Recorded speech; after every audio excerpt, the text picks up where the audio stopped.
In this presentation I am going to be discussing the results from my previous work from Unit 6,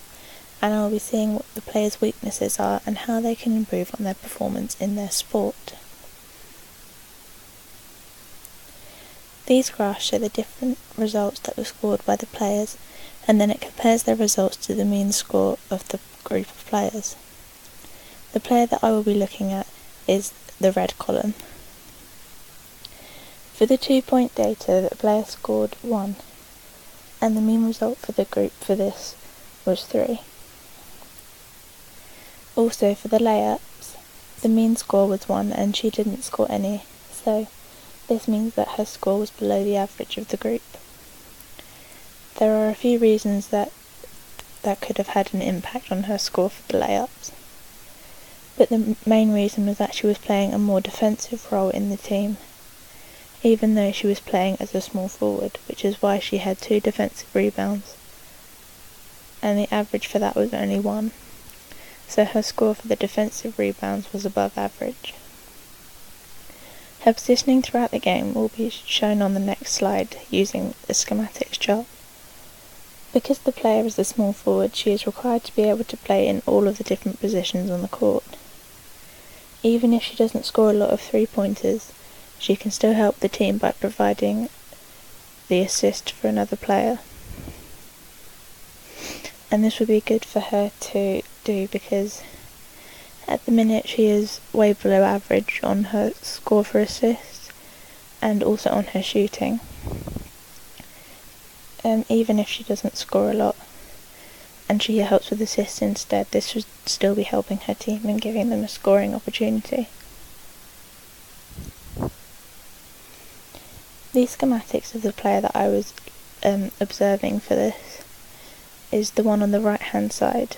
and it shows that she didn't really move around the court a lot and stayed on the same side, and this is because she was marking the same player throughout the whole game, and the player she was marking didn't really have the ball very often. So if the next game maybe she could mark a few different players and try and get around the court a bit more and try and make some more interceptions. These graphs don't really relate to the weaknesses of the player, but they do show some correlations between the things that were happening in the game. For example, I chose to find out if there was a correlation between the height of a player and the amount of layups that they scored in the game. These graphs show that the smaller players weren't scoring a lot and the taller players were, but there were a few of the taller players, as you can see on the graph, that didn't score a layup, and this proves that there was no correlation. For the difference graph on the right hand side, I chose the results from a live game and a pre-recorded game to see the amount of defensive rebounds that were achieved by the team. However, there wasn't really a dramatic difference between the two games.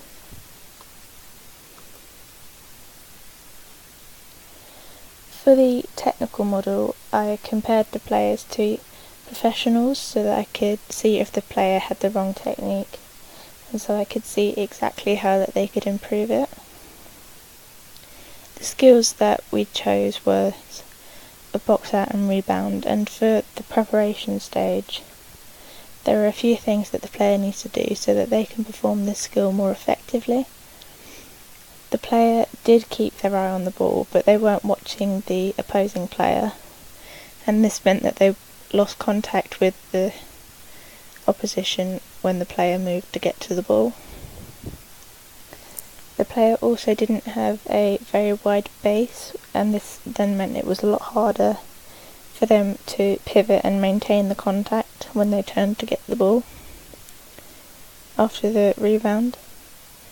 For the execution stage, the player did keep their eye on the ball, but they didn't jump to catch it or hold the ball towards their chest, and this then meant that the opposition would have the opportunity to try and hit the ball out of their hands and take the ball back and try and score again. As soon as the ball rebounds, the player has to do a 2-footed takeoff and jump towards the ball and then hold it towards their chest so that they can protect it. The final stage of this skill is the recovery stage,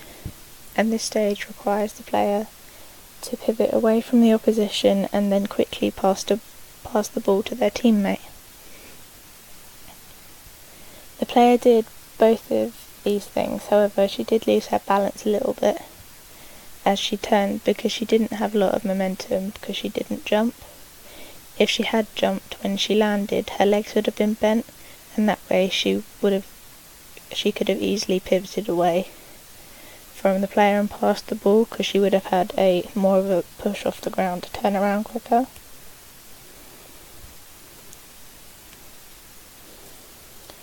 When looking at the 20-metre sprint data, this graph shows that at the start, the time taken to run 5 metres was quite a long time compared to the other times that were recorded. If this was in a game situation, then this might have happened because they might have had to change direction quickly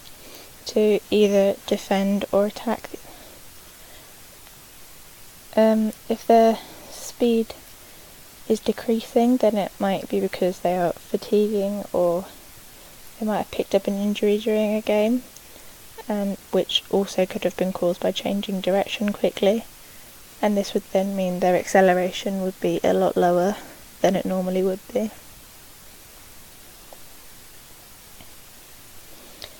These results were what we got from the labs when we did using the force plate, and it shows that the player's braking force is higher than their propulsive force, and this could affect them during a game because if their action force and their reaction force are the same, then it would help them to keep a constant speed and acceleration while they're running. Whereas if their braking force and the propulsive force are different, then they won't be able to accelerate as quickly as they would if they were both the same. For the strengths and the notational analysis, I did the defensive rebounds because her score for this was above the average for the whole group. But the weaknesses were the assists and her positioning around the court. So I'll be doing some training methods that she could do to try and improve that. The technical model, strength for the possession of the ball, she was able to keep the ball away from the opposition and she was keeping her eye on the ball. But the weaknesses were maintaining contact with the opposition when she pivoted to catch the ball from the rebound, and she also needed to do a 2-footed takeoff off the floor so that she could have a more secure possession of the ball. And the strengths for the numerical model were at the braking force for the angle of the leg, and this meant that she had a better acceleration. She would have had a better acceleration if the propulsive force was the same as well, but I put for the weaknesses of the numerical model was the acceleration because the propulsive and the braking force were both different. For the first weakness, I thought that she could try and improve this by doing a game situation, so there would be 2 defenders and 2 attackers, one of the attackers being the small forward that I am trying to help improve. So there will be a defender, there will be 2 defenders inside the 3-point line, and the attackers will be passing the ball between each other, and then the small forward will go to try and score, but they will be blocked, so they will have to quickly pivot away and pass to their teammate who is in a better position for scoring, and then this would help to improve her assists during the game and acting quickly rather than taking her time trying to get around the players and then the opposition maybe hitting the ball out of her hand and taking the possession and giving them an attacking opportunity. For the second weakness, I chose to do the box out and rebound for the takeoff. Over the 6 weeks when they are training, the small forward could perform the execution stage at the start of the 6 weeks, and then they will move on to doing jumping onto the blocks so that they can increase the amount of power that they use when they jump, and this will then give them a better chance at getting the ball in a game situation. They will keep performing the execution stage and doing jumps onto blocks, which will progressively get higher, and this is where the coaches could see that the improvements that they are making. For the third weakness was the acceleration. I chose that they could do sprints, so the first thing that they could do was do sprinting for 15 metres and then jogging back to the start as a recovery. So they would do 5 reps and 3 sets of this, and after each set they would do a 2-minute rest of stretching out the muscles. The second one would be sprinting with a basketball, which would be sprinting for 10 metres and then shooting to the basket or passing to a teammate, and they would repeat this 5 times.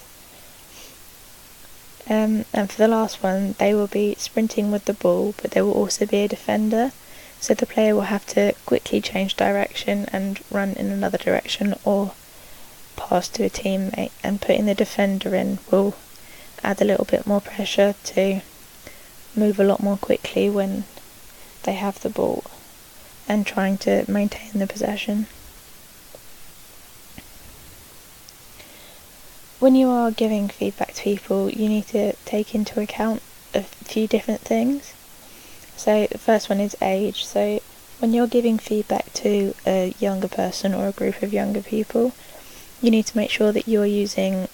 the correct language and language that they understand, and you can do this by not using big words or words that they might not have heard of. Otherwise it might confuse them and they won't know where they are going wrong or how they can improve, because they won't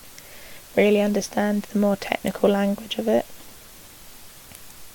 For the gender, when giving feedback to a group that has mixed genders in it, you need to take into consideration that maybe some of the females might be getting a bit sensitive about something that you might have said, or they might not be taking the feedback very well. For example, a male coach might have to be giving feedback to a female athlete. For honesty, you need to make sure that you are giving the people the right information so that they can properly improve on their weaknesses, and they can do the correct training so that they can be a lot more effective. And moving on to the experience, when you are giving feedback to a beginner of a sport, then the feedback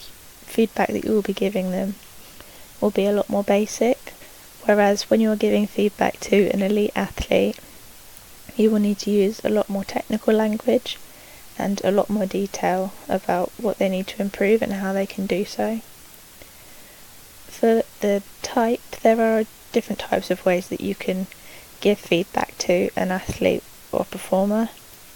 You can either give them verbal feedback, and this is just telling them where they can improve, or you can show them a video of themselves performing a skill, and then you can then compare that to a professional athlete so that they can see what they need to do in order to perform a skill properly, and what little bits of their performance they can change to make it correct.